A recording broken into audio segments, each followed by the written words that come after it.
Hey everybody, welcome to this month's edition of my video series, Life in Spiritual Coaching. And this month it's all about boundaries. And I know I've talked about boundaries before, but it seems to be one of those things that just keeps coming up. And when I feel that intuitive, like, you got to talk about this again, I just do what I'm told. So anyway, boundaries, right? I think when you look back to my generation, and of course I was born in the late 60s, so growing up in the 70s and 80s, whatever parents said, you did.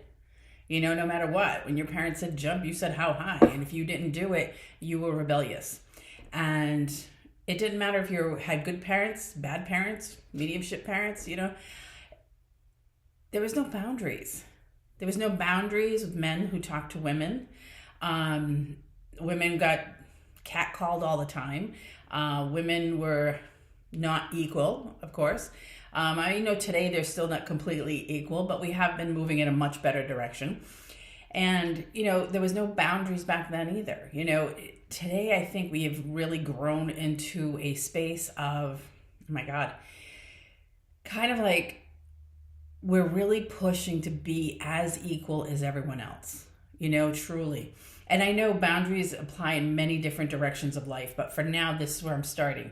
It's kind of like women have more rights, women have more things. I know there's a whole thing going on. We're not going to get into that. That's a whole different conversation. But anyway, women can do anything they want today.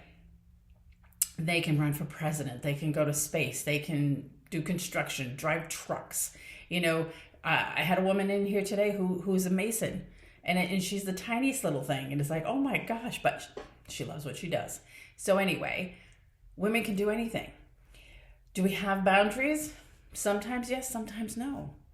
We may be very strong at certain things in our life, but really, I hate to say weak, but weak on other aspects of our life. So basically meaning, like, when it comes to what I do, my Reiki, my readings, my videos, I'm like right there. I'm into it. It's uplifting. It's positive. I'm in my zone. You know what I mean? I'm teaching what I know. But put me somewhere else and I feel less than in certain things. Why? Because I'm not as comfortable, as, oh my gosh, doing what I do now. So, it's life is funny. Life is funny. That's, the best way to describe it. So let's get into some boundaries. All right. So we talked about parents. Okay. Parents can be a big boundary. And one thing I have always said, and if you've heard my videos before, yes, your parents are your parents, but no human being should treat another human being badly, negatively, demeaning, degrading, any of that. So if mom or dad has done that to you, you need to set some boundaries with them. If that means stepping away, then maybe it means stepping away. Unless you're that strong enough person where you can allow yourself to visit, and as soon as they open up their mouth to be negative, you say, I'm sorry, I don't want to discuss that. I'm here to visit. What's new with you? That's setting a boundary. And if that's not going to happen, then sometimes, you know what? It's unfortunate, but you've got to walk away. You've got to walk away. It is no good for your mental health, your emotional health, therefore your physical health. Because what does it feel like every single day? And I'm sure somebody out there listening has had this. You're no good. You're stupid. You're this. You're that. You can become an adult and yet frontal lobe, you're like, that's not me. I'm a good person. I'm smart. Look what I do for a living. I went to college and I love what I do and I love what I've learned and I love what I bring to the table at my career. But yet that little voice in the back, it just nags. Are you sure you're good enough? You're not good enough. You think you're good enough, but what does everybody else think? Everybody else probably thinks you're not as good as you think you are. And oh my God. And this is all from that conditioning of you're no good. You're not good enough. You're stupid. You're this, you're that. So you know what? Yeah, sometimes with mom or dad, we have to go, hey, sorry, no way. I love you from a distance. I'm grateful you brought me to this earth. I'm grateful you gave me a life. But I'm not grateful for the way you treat me. It's just not right. And I'm sorry you feel that way. Because the first thing that's going to come to you, oh my God, I feel so guilty. That's my mother. That's my father. We're supposed to, be there for them. And I'm like, if they're not there for you, why do you have to be there for them? And I know you don't have to, sink to their level kind of thing. Always be that kind person. But every time you're kind and you're getting knocked down and you're trying to be kind again and you're getting knocked down, how many times can you do that before you break? Think about that. They have no problem hurting your feelings. And maybe they have a narcissistic behavior. Maybe they came from a poor background. Maybe your grandparents weren't very nice. I don't know. You know your story. You know your family story. Or maybe you don't know their story. That's always a possibility too. When my mom passed away, almost 19 years ago, I knew my grandmother was hard on her, even at an adult age. I mean, my grandmother was great to me and my sister, but to my mom, it was like I knew she wasn't always the nicest. She would come visit and she would one of those, she would take your furniture and go, oh, you couldn't dust before I came. But it wasn't until my mom was dying that she came out and told me and my sister of what a terrible person my grandmother was. Now, does that have any bearing on me? No, it doesn't. Do I like it? No, I don't either. I don't like it. I don't like what she did to my mother. I never had a problem with my grandmother. My grandmother was very nice to me. She was nice to my sister, very loving, very caring, give us things. We'd go visit. It was great. But for my mom, she was tortured. Not just is there dust on your shelf, but it was like, oh, you bought something new to wear. Why didn't you buy me one? When my mother was born, she had an eye that was crossed. Her mother told her she was no good. She was broken. She told her one day she wished she never had her. And yet her sister could do no wrong. So what do you do with that? And those are things I never knew until my mother was dying. So set some boundaries. Set some boundaries. My kids, the same thing. Their dad is not the nicest person at times. He says things inappropriately, not in a crazy way, fortunately, but it's like, sometimes it's like not the right time or place to talk about this, not in the right company to be talking about this. What are you doing? He was just such a bad space when we split up that it got to the point the kids didn't even want to see him anymore because he made it all about bullying me in front of them. And then having moments where everything he said was right and everybody else was wrong. When the kids tried to talk to him about how they felt about what he was doing, what he was saying, he played victim. Oh, did your mother teach you how to talk to me like this? All kinds of things. And believe it or not, they did not talk to their dad for 7 years. And I always encourage them that, look, he is your dad. So at some point in your life, if you decide that you want to try to talk to him and work things out with him, that is totally up to you. You can do that. But be mindful of the boundaries, because just because you decide to go back and say hello does not mean he's changed. And you know what? The one he picked on the most was the first one to adult and step in and say hello. So now all three do talk to their dad, but it's very limited. They do have boundaries, and if he starts talking out of turn, we'll say, they shut him down right away. Nope, we're not here to talk about that. Nope, sorry, they could be on the phone. Sorry, gotta go. They have big boundaries. It's unfortunate because to me, I think every person should have their mother and their father. I know unfortunate things happen, people pass or whatever, but it's like, when you expect that you're going to grow up with a mom and a dad and one of them isn't really bringing everything to the table, it hurts a kid. It really does. My kids had to learn early to have big boundaries. One would cry and go, I don't understand. All my friends have the greatest dads. They play games, they laugh, they joke, they go out and do things. They don't complain about money all the time and I have to work and I have to do this and your mother this and your mother that. And I'm like, it's unfortunate. But what you need to do is, instead of focusing on the one person who's not showing you the love that you need, focus on all the other people who are showing you more than enough love. It's unfortunate, but that's how it has to be sometimes. So yes, you need to have some boundaries. So now, since we're in the relationship phase of the boundaries, let's continue on. How many of you out there are in a relationship, and I know this because I've done it myself, have the biggest heart in the world, and the minute somebody can pay attention, you're like, oh my gosh, this is my person. And yet that person starts showing signs of doing things their way, let's say. And you're like, oh, well, it's okay, it's fine. Because deep down inside, you don't want to lose that person. Why? Because you don't want to be alone. Okay? Been there, done that. When I got married the first time, yes, I've been married twice. I won't do it again. If I meet somebody nice, that's fantastic. I would love to have a committed companion, but I don't want to get married again. But my first husband was all about himself. And I really didn't realize that until we got halfway in through the relationship. We were 5 years in, married, and everybody else could see it, but I didn't, because I did this.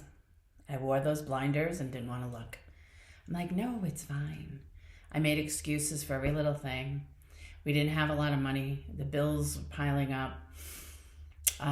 He was one of those who could never control his money. So when he found out I had a credit card that I had saved for emergency purposes only, he found out I had it, and now it was like cha-ching, cha-ching, cha-ching, cha-ching. And of course, is it my fault? Yeah, part of it's my fault. You know why? Because I let him. Because that card was in my name.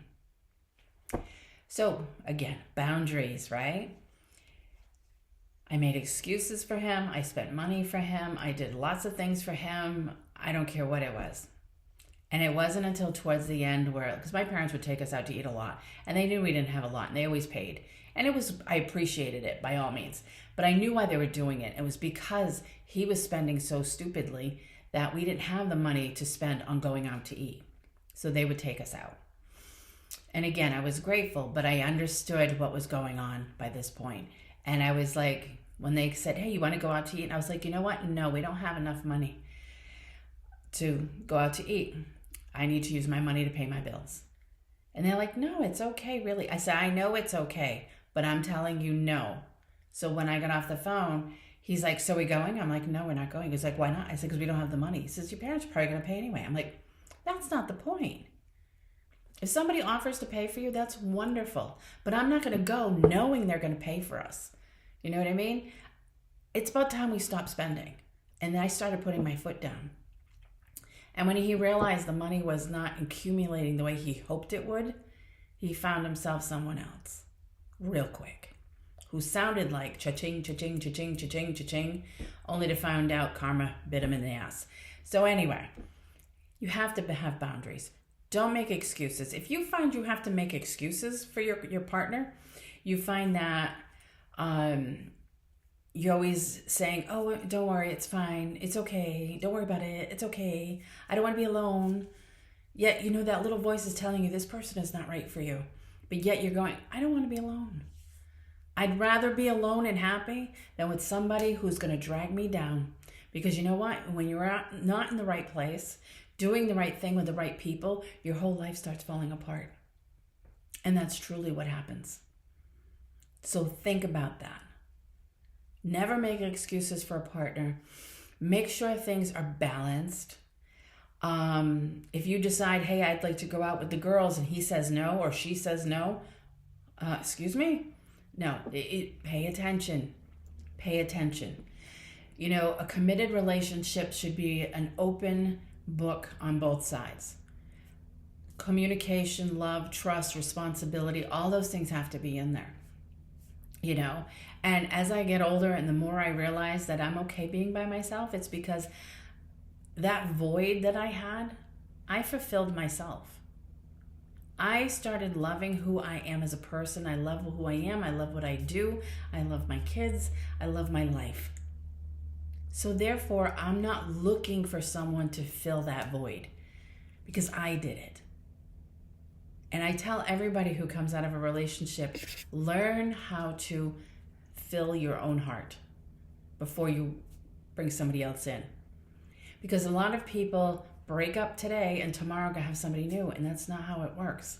There's no boundaries there. You're not setting boundaries for yourself. You're filling your life with stuff and anybody so you don't feel empty. And that's not how it works. Because when you're in a good space and your heart's in a good space, your mind's in a good space, you don't feel empty. You really, really don't. So don't make excuses. Don't beat around the bush. Communicate, okay? Because, again, between people out there, men or women, that are narcissistic, controlling, you don't need that. You do not need that. And you don't need somebody who makes you feel like you're the second choice either.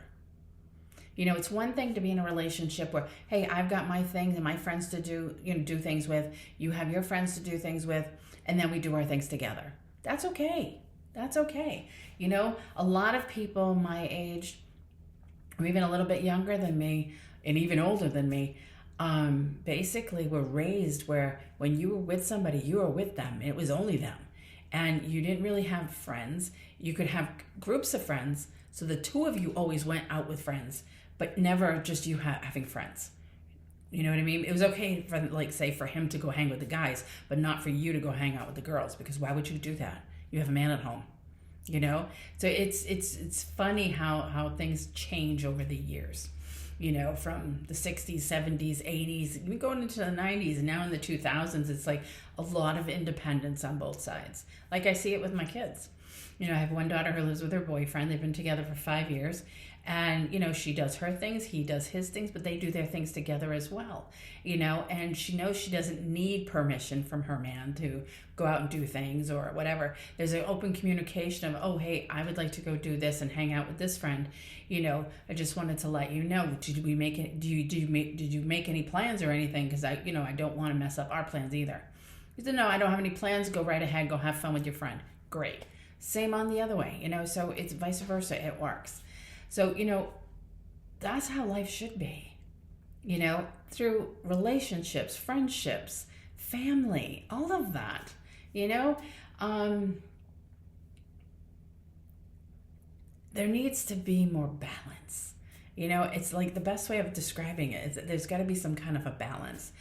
But anyway, you know, sticking up with these boundaries. So relationships, yeah, you know that little voice in your head is telling you when things are off. You know, you can feel it. You know it's there. So listen to that. Stop making excuses for something that's not working. Okay? Stop. Because again, even if this falls apart and you're going to jump right into another one, and what's going to happen there? You don't need someone in your life. It's nice to want someone in your life. That's how it should be. So we've talked about family, we've talked about relationships. Now your kids, okay? We're going to go on with kids. I don't know who has kids and who doesn't. But what I did with my kids is I always reminded myself that my kids needed to grow up and learn to live life. I did for them as much as I could up to a certain point when I started incorporating them into doing the work themselves. For anything from helping with laundry to washing dishes to cleaning house, outdoor chores, you know, those kinds of things. You know, I'm a fixer, I'm a doer, I'm a mom figure. Everybody calls me Mama Christine. Every single one of my kids' friends. I must have like 10 kids, besides my own 3. And, you know, I hear of people like, oh, you know, I did all our laundry and my daughter's laundry. I'm like, why are you doing your daughter's laundry? Oh, well, you know, because it's there. How old's your daughter? 30. Excuse me? Why isn't she doing it? I don't know. She's lazy. Well, then guess whose fault that is? That's her fault. She wants to be lazy? That's her fault when she has nothing to wear. We got to stop doing for our kids all the time. You know, I hear this a lot from people. It's like, oh, I worry about them so much, so I want to do for them. But you're not allowing them to fall down. You're not allowing them to fall on their face so that they can learn to get back up. Because After you take care of them so much, someday you're going to pass, and guess what? They're not going to know what the hell to do. Truly. You got to set boundaries with your kids. And a lot of this runs on you, not them. Because kids are willing, like, well, hey, if you want to do it for me, go ahead. They don't care. You're offering, so they're going to say yes. My kids, I would offer, do you want me to do it? No, I got it, okay. And I'd let them be. Even if they didn't do it my way, even if they did it wrong, I let them do it anyway. Sometimes do I see them doing something where I'm like, I do have a better solution for that if you'd like me to tell you what that is. And if they're like, no, I'm fine, I'm like, okay. Because again, we can't control, we can't make people change, we can't make people do what they want. Everybody's going to have their own way of doing things. And I have set boundaries with myself to not interfere into every little thing my kids do. Okay? If it's not life-threatening, you're on your own. You need me? You know where I am. Now, on the opposite side of that, a lot of times your kids are the ones who are always after you. Hey, can you cook for me? Hey, can you buy this for me? Hey, I don't have any money. Hey, can you do my laundry? Hey, I need a ride. Hey, it's like, wait a minute. Sometimes you know what? No. You're 25, you're 30, 35, I don't know. No. Get off your butt, get a job, go do something, buy a car, do what you got to do.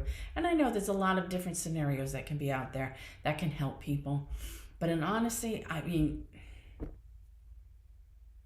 stop letting them be babied. Do not allow them to manipulate you into doing everything for them, because everything works both ways. If they want help, yes, you can ask. If you can't, then you say, no, I'm sorry, I can't. Because everybody wants to give their kids more than what we had. But we're doing that so much that these kids don't even know how to take care of themselves. And it's sad because I've seen it personally. And I'm like, wow, what is that young adult, right, gonna do when her parents no longer around or his parents no longer around? Boundaries. Let them grow up. Let them figure it out. Let them fall down. They will get back up. And if they get mad at you, well, it is what it is. Let them get mad. You had no problem when they were younger going, no, you can't do that. No, don't touch that. But now that they're older, it's like, oh, okay, I'll do this for you. All right, I'll do that. Boundaries. You have boundaries for yourself with them, and you set boundaries with them the other way. Because sometimes we're too much givers, and other times we're asking for being asked for things. You know what I mean? We're either giving it freely, or every time we're asked for it, we're giving it. So, boundaries. Some of the other boundaries that we can take are from friends. Oh, she's my best friend of 20 years. Where is she? I don't know. She couldn't come. Okay. Somebody has surgery. Where's your best friend? Oh, I don't know. She'll probably call me tomorrow. I thought she was your best friend. Well, she is. Okay. But she's not there for you when you have a major surgery. Well, she's probably busy. Hear the excuse? I don't care who you are. Even if you're away on vacation, if my best friend had surgery, I'd be on the phone sending a little text, say, hey, sorry I couldn't be there. I know you had surgery. How's it going? Just wanted to shoot you a little message, right? Just because somebody's there does not make them your best friend. There are people out there who only call you when they need something. They only call you when they're going through something, or they need something to bitch about and they call you. And I've seen it. I've seen people walk in and go, blah, blah, blah, blah, blah, blah, this is happening, that's happening, oh my God, da, da, da, da, da, da, da. Never a good thing. Set a boundary. Say, you know what? I'm sorry you're going through all that. But unfortunately, every time you show up, this is all it is. Negativity, negativity, negativity. Maybe you should start changing the way you live your life. And if you do, let me know. You know what I mean? We have to set boundaries with people. Because you hear about it all the time. So, oh my God, I got this friend, but all she does is da, da, da, da, da. Well, then she's not really a friend then, is she? Or maybe you should tell her how you feel. Well, I don't want to hurt her feelings. No, but instead you're dealing with all this stuff that she's throwing at you. How is that fair? Boundaries. Boundaries. Always remember. Anyone else you have to deal with in life, I don't care if it's a boss, if it's a coworker. Coworkers are famous for throwing their energy around, right? Ah, she'll do it. I'm not worried. I'm just gonna go hang over here. But that's your job. Yeah, I know, but she always does it for me if I don't get to it. No. And mind you, I keep saying she. It's just easier to say that. But, you know, I've worked with people where I'm running around like a maniac, getting my job done. And they're just kind of like, la, la, la, la, la, la, la. It's like, hey, step it up. We do equal work here. Okay? There's no reason why you should be sitting around taking your time when the rest of us are running around like crazy. Step up, step in, and do your work. Okay? Have boundaries.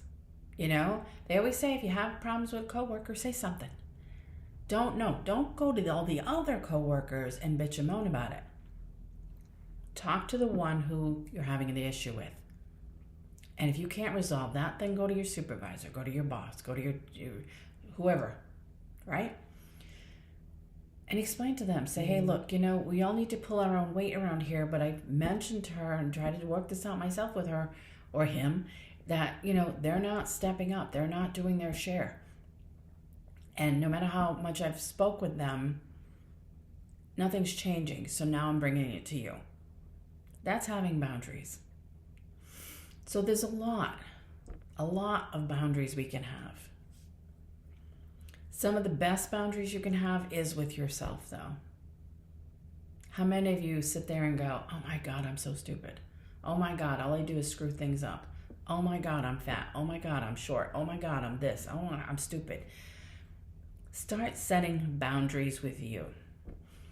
Okay? Stop telling yourself these things. When you tell yourself a negative thing, or think a negative thing, because you can't get away with thinking about it either. If you think or say a negative thing about yourself, I want you to stop. Okay? Put your hand up and say stop. I am not those negative things. I am a beautiful person, a loving person, a trusting person. I do the best I can. I'm kind. I'm lovable. I'm responsible. And I'm beautiful as I am. And yes, you are. So do not keep throwing things at yourself and think it's okay because it's you. Well, it's only against myself. No, poor excuse. No excuses. I spent a lot of my life humming and hawing about I was too heavy, I was this, I was that, I wasn't pretty enough, I wasn't good enough, I would always be alone. Oh my God. And now I look back at pictures I had from, 10 years ago and go, holy crap, I was so thin. For whatever reason, in that moment, at that time, I thought I was super heavy. Now, yes, I am heavy. I can get on a scale and show you, okay? I know I'm heavier than I've ever been. But again, it's life. It is parts of life that happen. It's part of the mental. It's part of the emotional. It's part of the physical. It's all these different things. It's hormone changes. I got divorced. I quit smoking years ago. Metabolism slows down. It stops, blah, blah, blah. Whatever it is what it is. But I do go back and look and I'm like, I remember saying all these things about myself. Like, I wasn't pretty enough. I would never find anybody. Oh my God, when my first husband and I split up, I was 29 years old and thinking to myself like, oh my God, I am going to be alone for the rest of my life. I look at that now and I laugh. Why? Because I was not in tune with who I was. I was not healed yet. I was still going through a lot of emotional and mental things that I didn't even realize were there yet. Imagine that at 29 years old, thinking you were going to be alone for the rest of your life. Oh my God, 29 years old, you could still have, up to 60 years ahead of you. I don't think I was going to spend the whole time alone. Needless to say, I did find somebody else, and yes, I had kids and the whole thing, and had the whole family experience, and it was wonderful. Did it last? No, it didn't, unfortunately, but my kids are wonderful.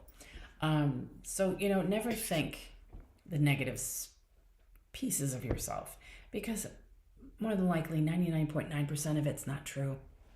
Okay? When we think we're not good enough in that moment, and we look back later and go, oh my gosh. But you know what? If something feels off with you, you may notice now, in the past when you have thought those things, now you can see why. Now you can see why. So yes, I can look back 10 years, 15 years, and see pictures of myself and go, wow, why did I think I was so fat? Because I wasn't, by any means. Why did I think I was not pretty enough? Even my kids are like, my girls are like, oh my God, Mom, you were so pretty. Your hair was so dark, and it was long, and it was pretty. And there was nothing wrong with me. I only thought there was things wrong with me. So think about that. Boundaries are huge. Set your boundaries with yourself, with your family, with your kids, with friends, with work, with your boss, all of it. And when I say with your boss, it means, if your boss talks to you like less than a human, or degrades you in any way, set some damn boundaries. I don't care. No job is that important that you have to be treated that way just so you can make some money. There's a lot of jobs out there. There are. And again, when people say, well, it really isn't, the economy, manifest a job. Manifest a job. Because if you let go of what's not working for you, what is supposed to be for you will then show up. So remember that. So those are the boundaries. Set boundaries. Don't let people walk all over you. Don't let people take and take and take from you. Remember that. You are important. You are worthy. You are loved. You are beautiful. You are the best version of yourself. I appreciate you. I appreciate every single one of you who watch my videos. I hope you learned something. I hope you get something. Even if none of tonight's talk meant anything to you except one thing, then I'm happy. Because that's what it's about, helping people with whatever they need, whether it's something this big or something this big. So hopefully I said something this evening to kind of put things into perspective for you. Don't let people walk all over you. Don't. Ask for guidance, ask for help, ask for signs, ask for messages, ask for whatever you need. Guaranteed it'll be there. They'll show you, they'll help you, and you'll get away from and whatever isn't working and move on from there. So that is my talk for this evening. It's not a huge, long talk like a lot of them, but all your points are there. And again, I've talked about this in the past, so I didn't want to go too crazy with it. But I felt like the need of, it's time to set some boundaries, because it's time for you to start planting the seeds of what you want in life. What do you want? Think about that. Because when I ask people that, they're like, I don't know. I don't know what I want. You should know what you want. I say again, if I was to tell you to make a bucket list of everything you want to do before you die, and again, we don't have to be dying to make a bucket list, but we can make a bucket list of things we want to do before we die. And they go, wow, I don't know. So I can tell you, for me, my bucket list is to be happy, to travel. I want to go to Italy. I want to go to Portugal. I want to go to Ireland, Paris. I want to go to Aruba. I want to jump out of an airplane. Yes, I do. Excuse me. Oh my God, there's a few other things I want to do. But, these are on my bucket list. Hot air balloon. Oh my God. So think about that. What do you want to do? What do you want to do? If time, energy, and money was no object, think of it that way. Create that bucket list. Set some boundaries in your life. And if you have an issue with money, then set a boundary with yourself. Make yourself a vision board and say, you know what? My bucket list, one of the things I really, really want to do is I want to, I don't know, say go to Aruba, okay? Look it up. How much does it cost to go, to fly, to get there, to stay there, the whole thing, okay? And I want you to put that price at the top of your vision board. And then from there, draw some lines down and say, okay, these are the things I can let go of so I can use that money towards that, right? And make it a point that the things that you're giving up, you're taking that money and putting it in a small box or a jar or something, and that's my vacation fund. And be motivated, be determined, and make sure you do it. Because what happens is sometimes we make this commitment to ourselves, and then we're kind of like, oh, I'm kind of short this week, and then you take some money out of it. And then when it's time to, like, I want to go on vacation, it's like, well, no, there's not enough for Aruba. I guess I'm just going to go, like, I don't know, for a weekend somewhere.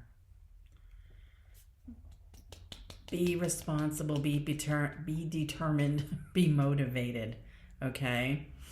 But be honest with yourself as well. So change things around, set some boundaries with yourself, set boundaries with everybody else. Live your life. Your life is yours, and you need to be happy.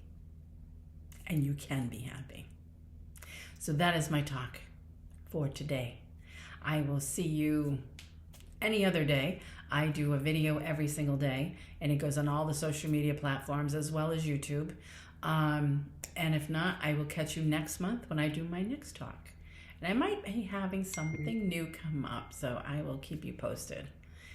Right now it's in the thinking process, so we'll see where that goes. All right, guys, have a great one. Have a wonderful evening, and I will talk to you soon.